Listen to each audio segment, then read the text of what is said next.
Hello and welcome to Foreign Correspondent. I'm Mark Corcoran. We've just arrived on assignment here in Greece, a country that's undergone more than its fair share of crises in recent years, and perhaps none greater than the current threat, that of economic meltdown. Greece is on the verge of going broke.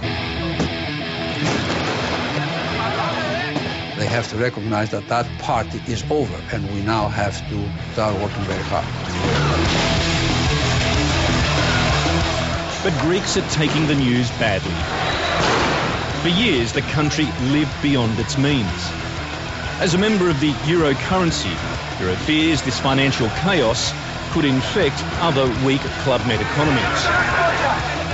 Greece's euro neighbours are now coming to the rescue with a massive bailout package. But the complex deal obscures the more immediate, fundamental story here on the streets. Greeks are being ordered to change their way of life. It is broken. It needs to be fixed. Now, the experts say for Greece to be saved, this country has to undergo some fundamental and extraordinary social changes. That's a Herculean task, to put it mildly. So now, with Christos at the helm, we're about to embark on a very personal odyssey through the streets of the Greek financial crisis.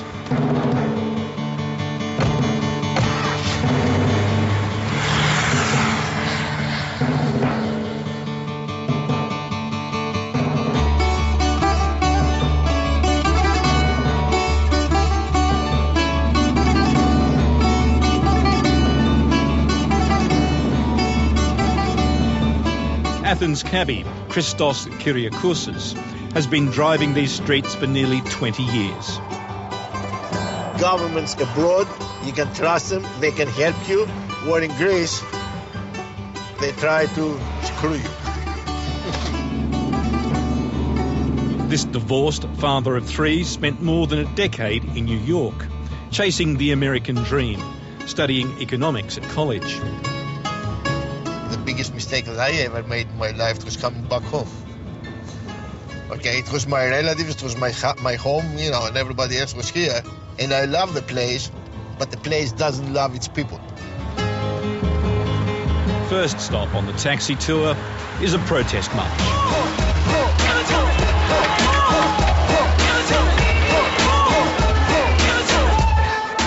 This economic crisis was first triggered late last year, immediately following the election of Socialist Prime Minister George Papandreou. He claims to have discovered that his predecessors had cooked the books, that government debt had reached the equivalent of a staggering $450 billion. The government has now announced a range of austerity measures. Wages and pensions have been cut, taxes increased, and government spending slashed. But Greek workers are having none of it. And today, Christos joins 30,000 protesters in the streets.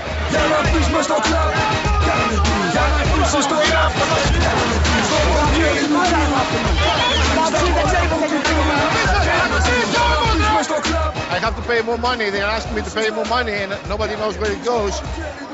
No money goes for education, no money goes for the medical system, no money goes for retirement. We don't even know if we're going to get retirement someday. But we still have to pay more and more and more money every day.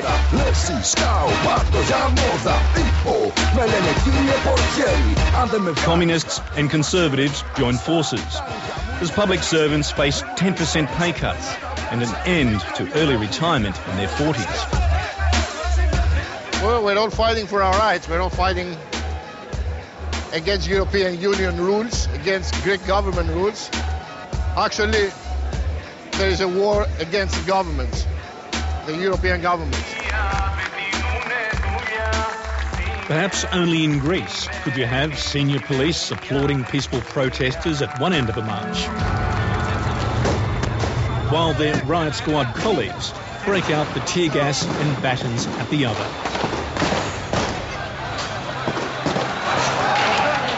Anarchists launch a ritualised display of violence and vandalism.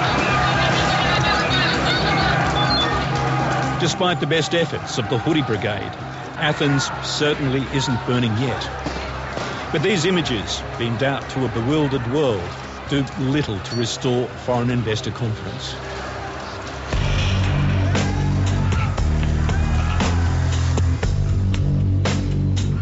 Everybody seems to be cynical about everything. Oh yeah, nobody trusts nobody. These days, Athens can be a tough place to do business, particularly if your business is tourism. Christos takes us to meet one entrepreneur determined to succeed. Okay, thank you. Nick, how are you? Hi, Mark. Nick Euronymous is second-generation Greek-Australian. This Perth businessman moved here with his family 8 years ago. It's not an ageist society. He's got 15 million euros invested in serviced apartments, a backpacker hostel, a bar, and the portfolio keeps growing. This is our sports bar, the Athens Sports Bar. But the unrest makes for nervous tourists. In the last couple of days, we've lost over 4,000 euros in lost earnings from people who've cancelled from our backpackers. In this building here, 22 apartments. Yeah. And in the building next door that we're just coming up to, we've got 16 apartments. Well, we're doing renovations, and they've been doing some renovations up there, as you can see. It's only taken 2,500 years to finish it. And it's still not finished yet. No. But apparently 2020 it's going to be complete. Half of Greece's 11 million people call this chaotic metropolis home. Nick Euronymous says far too many of them are employed by the inefficient, corrupt public service. And that, he insists, is Greece's biggest problem. I understand that there are about 1.025 million public servants. That's the major problem here. The major problem here is the fact that these people have to justify their existence. And also they have to be paid. Yeah? Yeah, best on Eddie. Nick's team is now busily preparing for the summer tourist season. But every minor building alteration requires permission. A torturous bureaucratic process.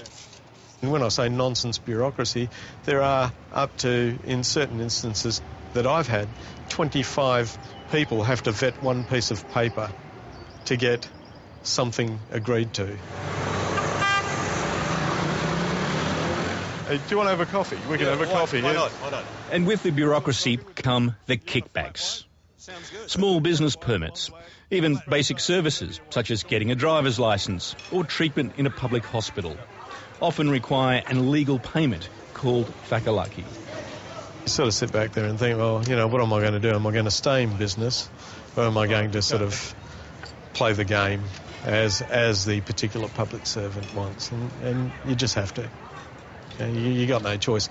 We don't call it a fakelaki. The expat Australians call it a facilitation fee. The way I look at it with a fakelaki, okay, with bribing somebody. If somebody works in the public sector, okay, he's got a family behind him. Yeah. And he makes like 600, 800, 1,000 euros a month. Yeah. How are you going to support your family with 1,000 euros a month? You can't. So you got to find different ways. You're going to get your fakelaki.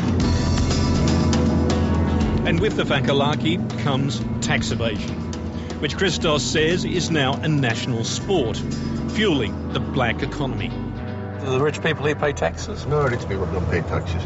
No? No. There's no saying in Greece, the more money you steal, the better off you are. You steal a few euros, a few hundred euros, you go to jail. You steal a few thousands of euros, we'll talk about it. You steal a few million euros, you become a hero.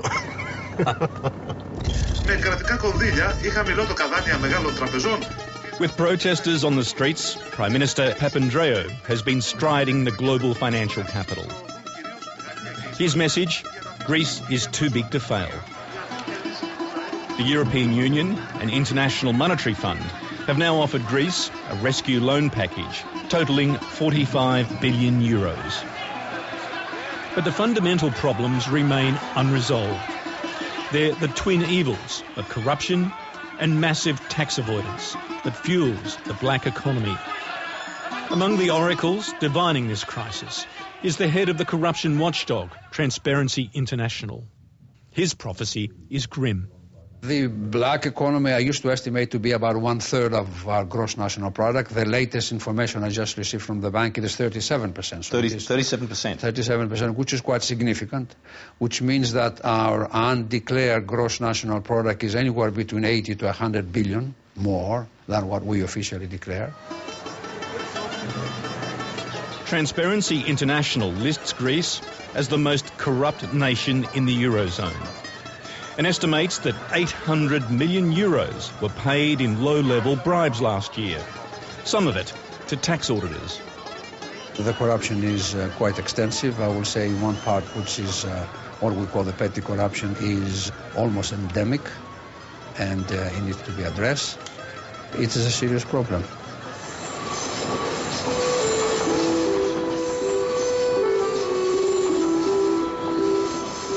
And to find the black economy, you need look no further than the streets under the shadow of the Acropolis. They set up these little stands with counterfeit everything from sunglasses to, of course, the famous fake Gucci bags. This is a huge problem because the government is losing money in terms of taxes on goods. This is Rene Pappas's neighbourhood.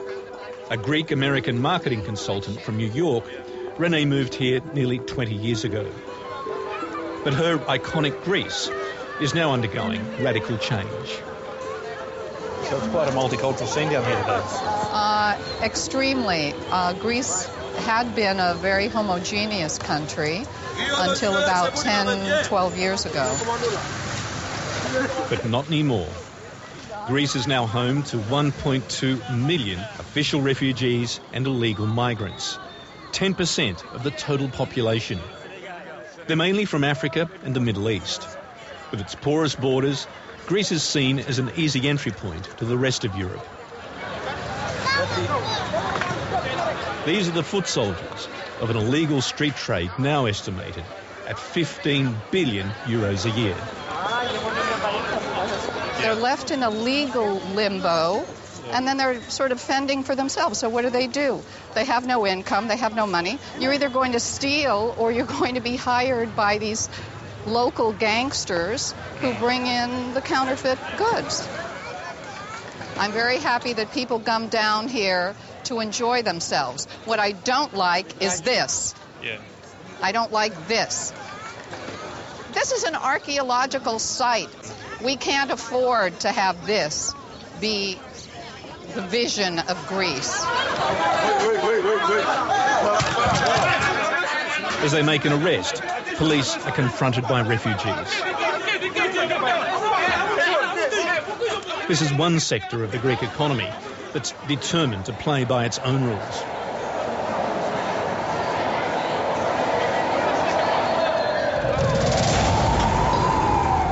Tensions over the refugee problem have also spawned a far more violent side to Greece's culture of public dissent.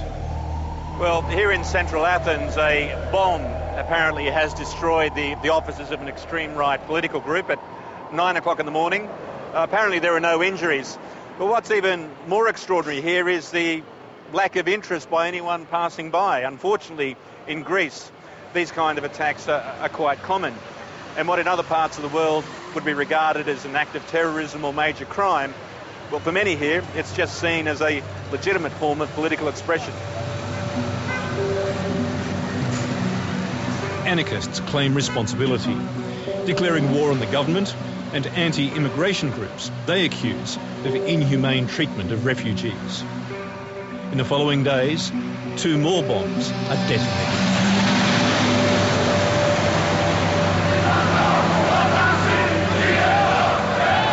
So the taxi drivers are on strike? Yep, 24-hour strike this time. Now, how come you're not driving a taxi today? We're in a civilian car today. Oh, come on, thanks to you guys.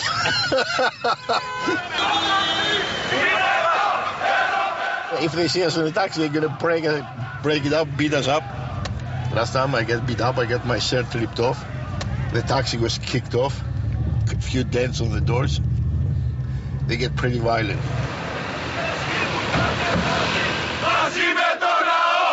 The drivers march on Parliament, outraged by government demand that they now issue receipts, keep books and pay more than just a flat tax rate of €1,200 a year. Hell hath no fury, like a cabbie shortchanged. But €1,200 a year doesn't seem an awful lot to pay in tax. You think maybe cabbies should pay more? Well, if they make more, they should pay more, but they also pay fuel tax, taxes on repairs, and everything else. Then, amid the standoff, a surreal moment. The guardians of the tomb of the unknown soldier stride through the masses, impervious to potential rioters or the threat of tear gas. Today, it seems, they're about the only workers still on the job.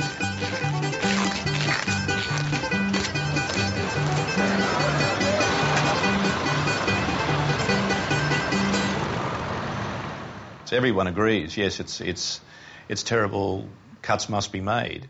But nobody wants to be the one that makes the sacrifice. Absolutely, yes, that's true. That's the problem, that basically everybody agrees except for himself. And now we have to say that, no, this has to apply to all of us. Now, the basic issue, of course, in our society is that traditionally there was not a lot of confidence between the governments and its citizens. The trust wasn't there. This is a city of ruins, full of memorials to past glories, both ancient and more recent. Many Athenians believe their economic downfall began with the €12 billion spent hosting the 2004 Olympic Games. Do you think the Olympic Games was worth it? No. I guess they were worth it for, as far as advertising the country, but not as far as money goes. Because generations will be paying for them. These world-class sporting facilities now lie largely abandoned. So they don't like us filming them, Chris? They got security guards everywhere? Why is that? Mysticopathia. What does that translate as? That you want to keep the secret to yourself. Before his current incarnation as a corruption watchdog, Kostas Bakouras ran the Athens Olympics Committee. I have seen many assessments of what it takes to make, let's say, a 15,000 stadium, and I have seen how much it cost Barcelona and Atlanta and how much it was in Sydney, and the estimates we used to have in Greece for some of those, it was anywhere between 50% more to 4 times more. 4 times more? Oh, yes, there was 4 times more. So therefore, I knew that there was probably a lot of corruption and other things, and therefore it cost a lot more.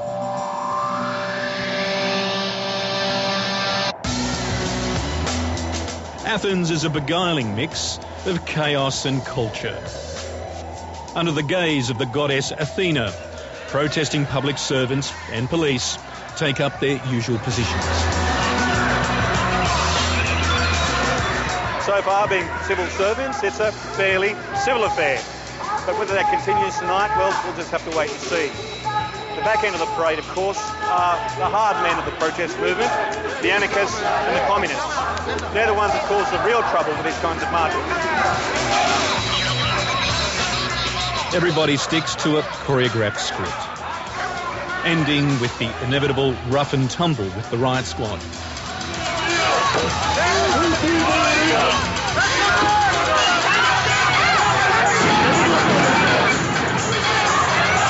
A few bruises and some property damage.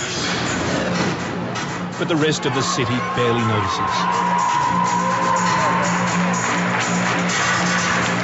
500 metres away, on the next night, a very different tribe struts its stuff. Here, the prevailing scent is not tear gas, but Chanel No. 5. There's not a hoodie or helmet in sight as the Athens A-list comes out to play.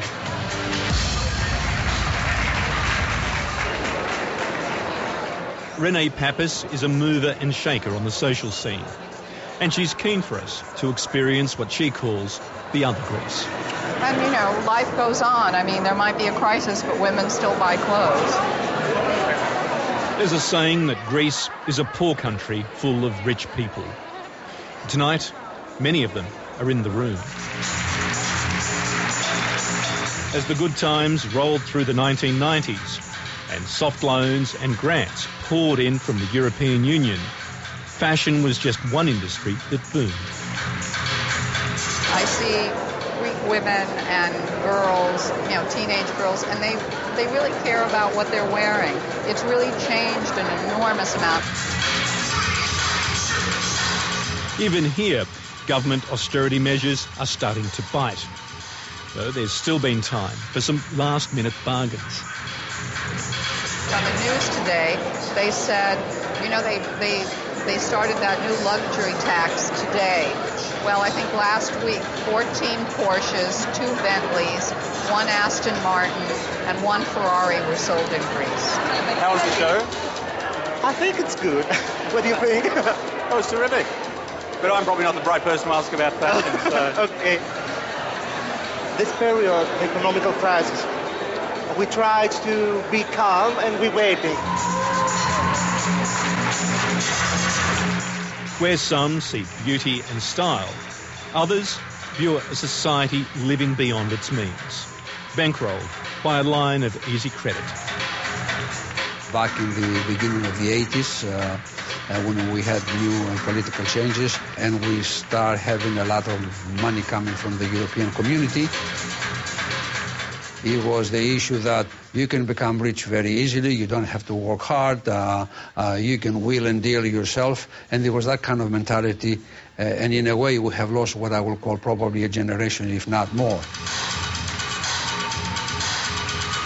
Now, these kind of people, it would be hard for them to understand that it is hard work, it is consistent, it is competitiveness, it's efficiency, it is innovation that you have to apply and not just fooling around and trying to wheel and deal yourself through.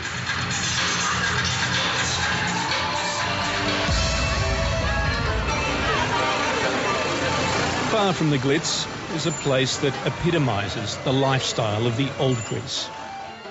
With Nick Euronymous, we make one last stop on our street tour of the crisis. So is this fairly typical? We're 1 o'clock in the morning out at a club. It's early. This is early. It's just started. I mean, this will go on till 5 o'clock in the morning, 5 or 6 o'clock in the morning.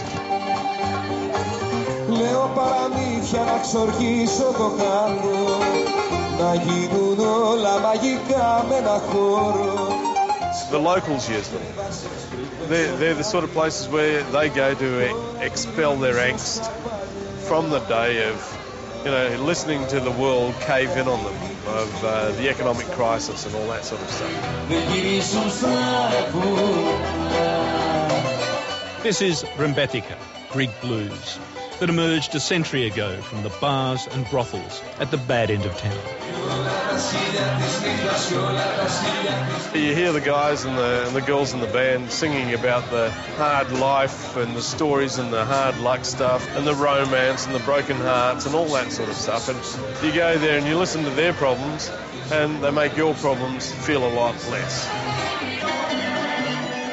Perhaps this laid-back philosophy explains a lot about Greece's economic predicament.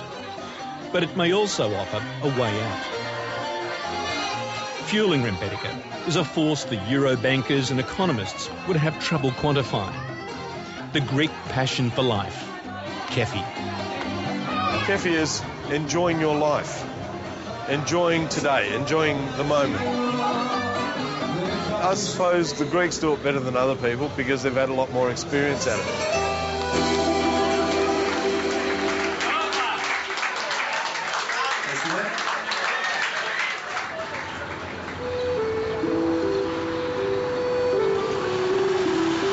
As always, there's a morning after the night before, and a head-splitting economic hangover to be endured.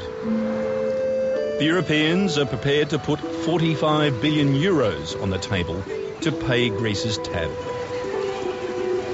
But if there's no fundamental change here, is this just throwing good money after bad? They have to recognize that that party is over and we now have to start working very hard. So for those, it will be a big shock. For the older generations, I think it's not a big surprise because they have gone through hard times before. It is broken. It needs to be fixed. It's not working. And if things don't change here, continue on the course we're on now, what happens? Yeah, there are 12 gods. I suppose we go up to the Parthenon and wear our togas and have a bit of fun, you know.